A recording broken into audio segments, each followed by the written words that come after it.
Assalamualaikum warahmatullahi wabarakatuh. Apa kabar semuanya? Semoga dalam keadaan sehat selalu.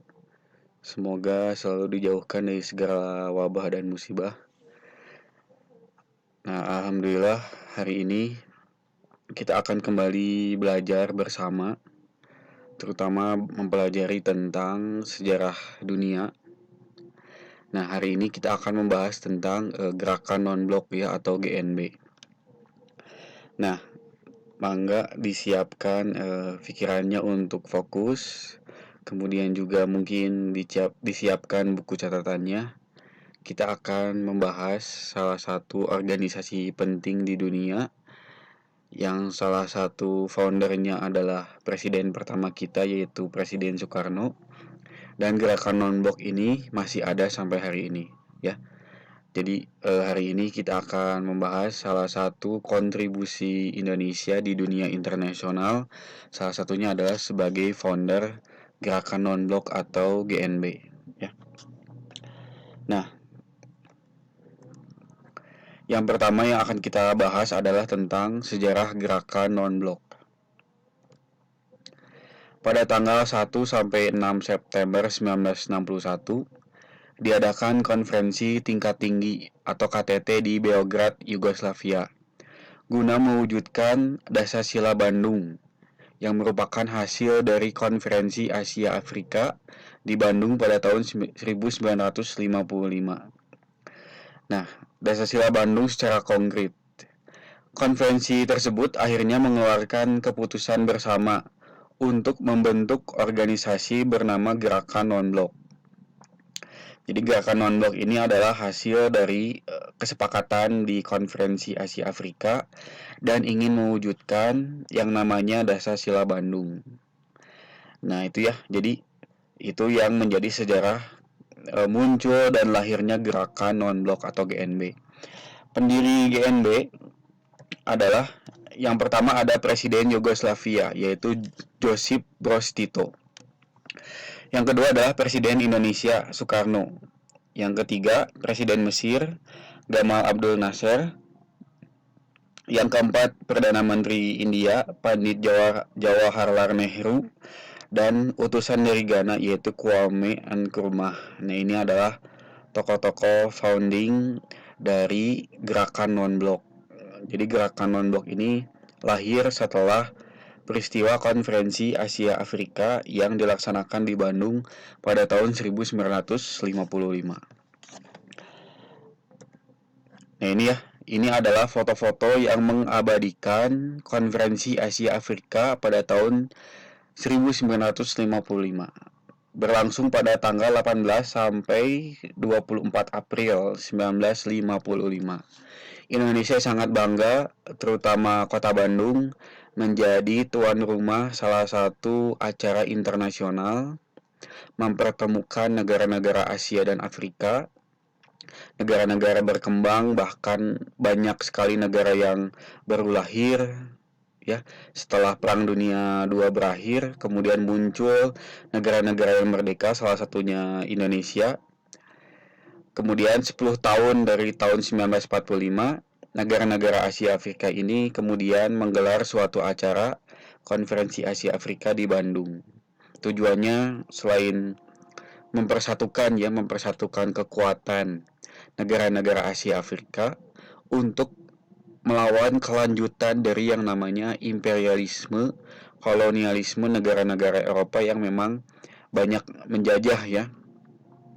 Dan negara-negara Asia Afrika ini salah satu negara-negara yang banyak menjadi pesakitan karena korban dari penjajahan negara-negara Eropa. Maka setelah merdeka membangun konsolidasi kerjasama, persaudaraan, brotherhood ya, untuk kemudian bisa kompak melawan adanya kemungkinan penjajahan baru ya. Dan salah satunya adalah hasil dari Konferensi Asia Afrika ini, kesepakatan untuk membentuk yang namanya Gerakan Non-Blok ya, karena dunia pasca Perang Dunia Kedua tahun 1945 itu dunia terbelah menjadi dua. Ada blok barat yang dipimpin oleh Amerika Serikat dengan ideologi demokratis kapitalis liberalismenya, dan juga ada blok timur yang dipimpin oleh Uni Soviet dengan ideologi sosialis komunisnya. Lalu negara-negara lainnya ada yang kemudian justru sepakat untuk membuat gerakan non-blok, tidak poros kepada blok barat, juga tidak ikut berporos pada blok timur, karena itu hanyalah seperti lanjutan dari Perang Dunia Kedua ya. Maka kemudian gerakan non-blok yang lahir dari Konferensi Asia Afrika ini punya prinsip untuk menjadi juru tengah yang damai, tidak memihak blok baratnya Amerika Serikat dan juga tidak memihak blok timurnya Uni Soviet. Maka lahirlah yang namanya gerakan non-blok yang terinspirasi alam pikirannya dari Dasar-Sila Bandung. Nah ini ya, alam pemikiran GNB yaitu terinspirasi dari Dasar-Sila Bandung hasil dari Konferensi Asia Afrika, yaitu menghormati hak-hak dasar manusia dan tujuan-tujuan serta asas-asas yang termuat dalam piagam PBB. Menghormati kedaulatan, integritas teritorial wilayah suatu bangsa, mengakui persamaan semua suku dan bangsa ya, jadi nggak ada rasisme, tidak melakukan intervensi terhadap persoalan dalam negeri negara lain, tidak ikut campur urusan negara lain, menghormati hak-hak setiap bangsa.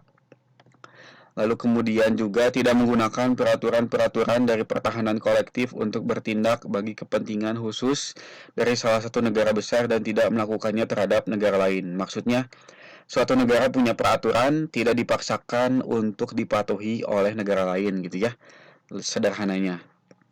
Tidak melakukan tindakan-tindakan ataupun ancaman agresi. Nah, tidak boleh melakukan penyerangan maupun menggunakan kekerasan kepada integritas wilayah negara lain.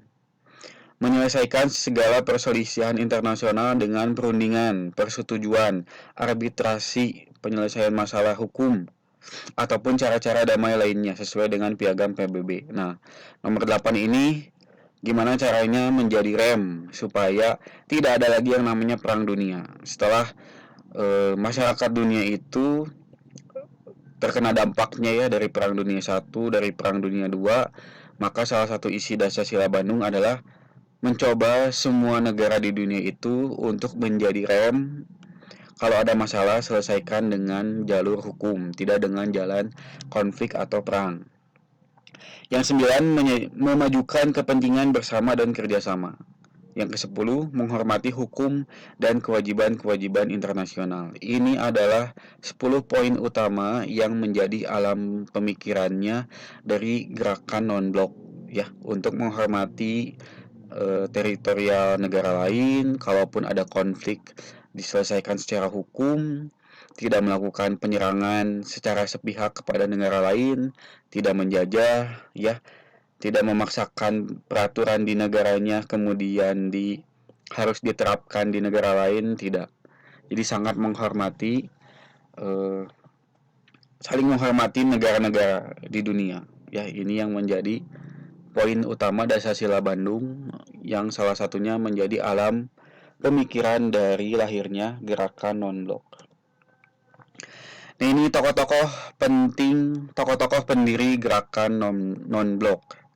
Dari kiri ada Pandit Jawaharlal Nehru dari India. Lalu dari kiri ke kanan ya, dari kiri paling kiri Pandit Jawaharlal Nehru, ada Kwame Nkrumah dari Ghana, ada Presiden Mesir Gamal Abdel Nasser, ada Presiden Indonesia Presiden Soekarno, dan juga ada pemimpin Yugoslavia yaitu Josip Broz Tito.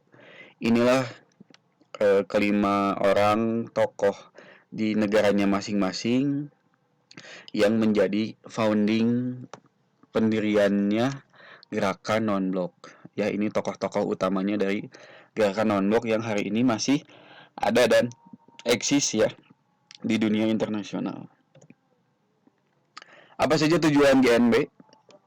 Yang pertama, GNB ini meredakan ketegangan dunia sebagai akibat persaingan dan permusuhan dua blok adidaya antara blok barat yang dipimpin Amerika Serikat melawan blok timur Uni Soviet ya.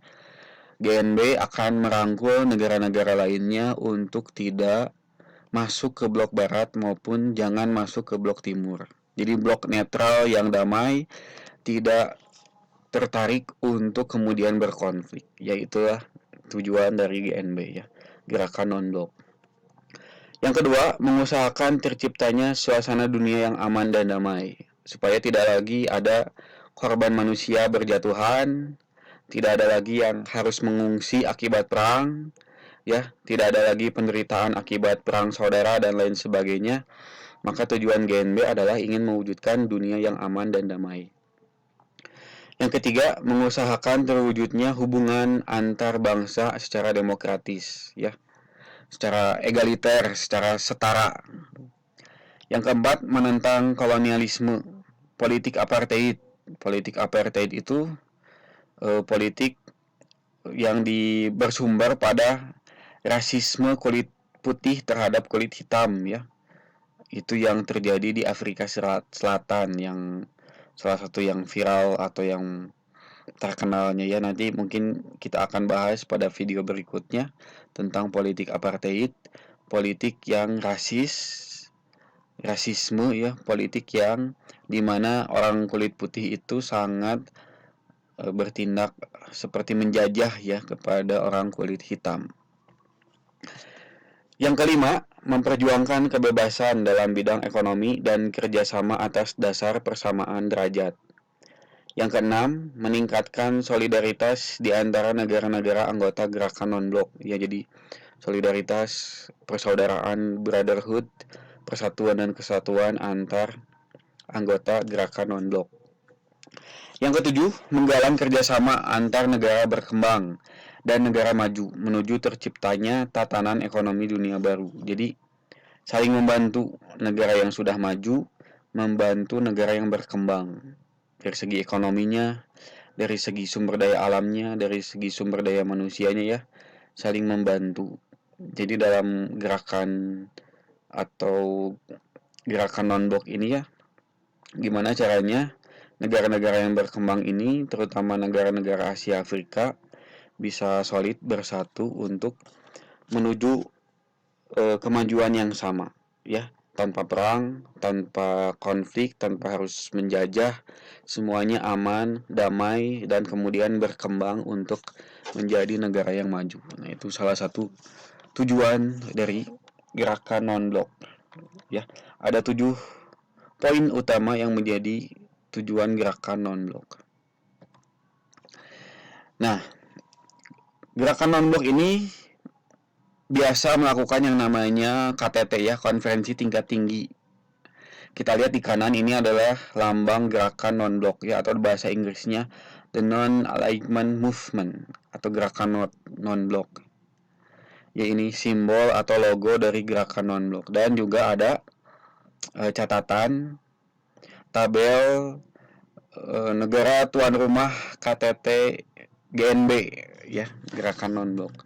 Yang pertama di Yugoslavia pada tahun 1961. Indonesia pernah menjadi tuan rumah KTT non-blok ya, gerakan non-blok pada tahun 1992 di kota Jakarta. Dan kemudian bergiliran ya, ada ke Eropa, ada ke Afrika, Amerika Latin, kemudian ada juga ke Asia Tenggara, ya, macam-macam. Jadi diberikan kesempatan untuk menjadi tuan rumah dalam gerakan non-blok ini, ya. Ini mungkin bagian singkat gambaran besar ya dari gerakan non-blok ini, tentang sejarahnya, kemudian bagaimana lahirnya non-blok itu, kemudian apa pemikiran yang melandasi gerakan non-blok, dan juga apa tujuan gerakan non-blok, dan terakhir ini kita melihat salah satu momen penting ya dalam gerakan non-blok adalah konferensi tingkat tinggi yang sudah dilakukan di beberapa negara, di beberapa benua. Salah satunya Indonesia pernah menjadi tuan rumah dari gerakan non-blok. Baik, ini bagian pertama. Terima kasih atas perhatiannya. Nanti kita akan lanjut ke bagian kedua. Terima kasih.